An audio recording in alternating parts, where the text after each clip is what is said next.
Hey, it's Edward. Let's talk healing. Your healing and mine. I'm going to continue on with mental health versus um, emotional health. I think basically we should separate those two because um, rationalizing your emotions just doesn't work. It doesn't. Let's take a look at an example. Epigenetics is, let's say, I'm going to use an example of some research that I did that behaviors and experiences get passed down through DNA. Yes, I know that's a pretty significant statement, isn't it? But this is the research. So the concept of um, nature versus nurture is now pretty much pretty much been dispelled. There are certain philosophies and things that I still wanted to dip into, but and I'll get into that in another episode. But this example, so everything is energy, and energy is programmable. And when they say programming, genetic programming, or genetic curses, is the information in DNA that is passed down, but not just physiological, neurological blueprinting. This is blueprinting on a level of emotional response. So, now a study they did with mice, they took pregnant mice and I think it was peach or something, a scent that, pardon me, that they would put into the enclosure that the pregnant mice were in, and they stimulated with electric shock, and they reacted to that electric shock. And every time they smelt the peach, they got that electric shock.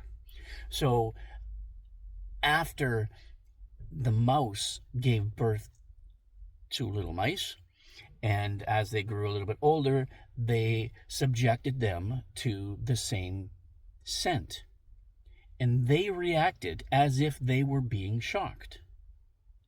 And then when they had mice, those mice reacted to the scent as if they were being shocked, which is completely different from those that were never shocked but just had the smell of the peach.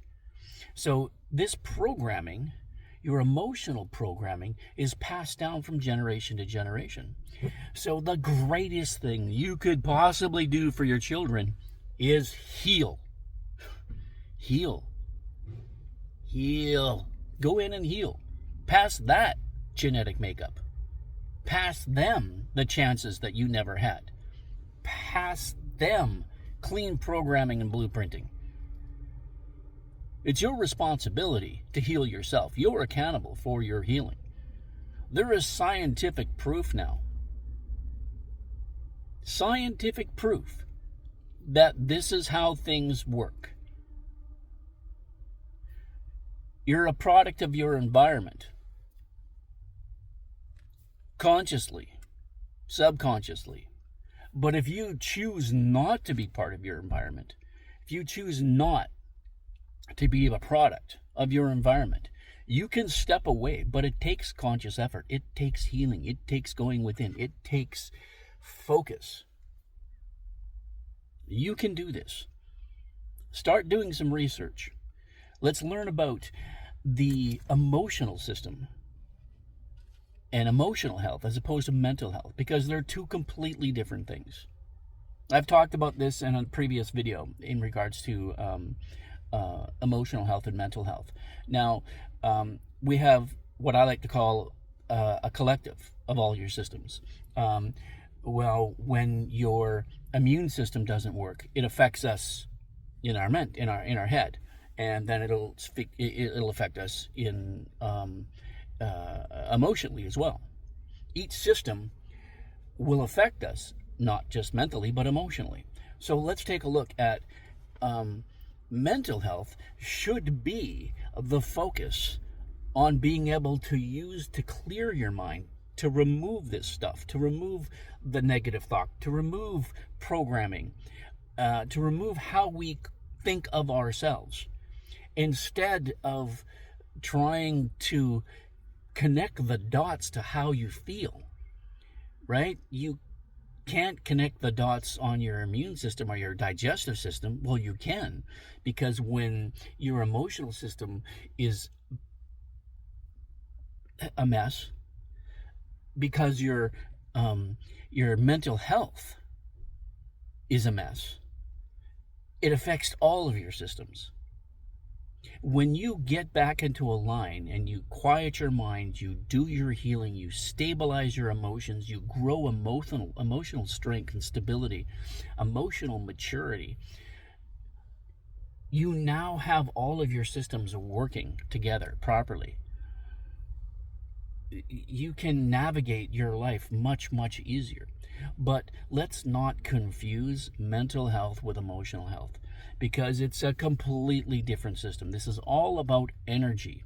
Mental health is a thought process and programming and the years of social evolution. What do we say mental health? Well, that guy's got mental health issues, or she's got mental health issues, because she's not shown how to navigate their emotions. So they try to rationalize things, and then society points a finger at them for saying, oh, you can't navigate this, you have mental health issues, blah, blah, you're broken. No, they're at the precipice of friggin' a whole different change. They can step in, or they can stay where they are. They can step into healing and step into growth and step into the separation of emotions from thought. And when you can do that, then you can just start quieting your mind and focusing on things, saying, no, this is a trigger, emotional trigger. No, hang on. No. We're going to hang on. We're going to quiet our mind. Take those emotions and those triggers and those flags, and we're going to set them aside. We say, no. We need a clear working space. This is what we need to do. This is how we need to do this. When you clear that mental space, you can start navigating your emotions without distractions, without multiple triggers coming in. You can go and you can heal. Go right down the route of those dozen or so red flags or triggers that you've been following you your entire life in relationships or business or anything that triggers you emotionally in a negative way. You can navigate these things much easier when you quiet your mind.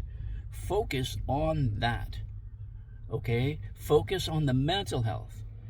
Establish a clean environment to work through. A nice, stable environment, which means, like I keep saying, you got to quiet your mind.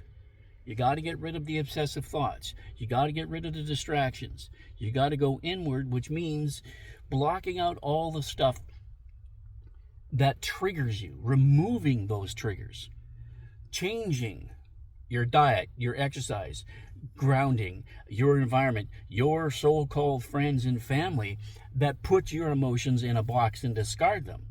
Because don't forget, it's all programming, just like the mice, and it's passed down from generation to generation. Just like your grandparents and your parents.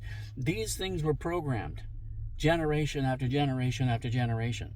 And you're still feeling the same crap that was that happened 200 years ago. That is programmed. Epigenetics. Start doing some research. Look this stuff up.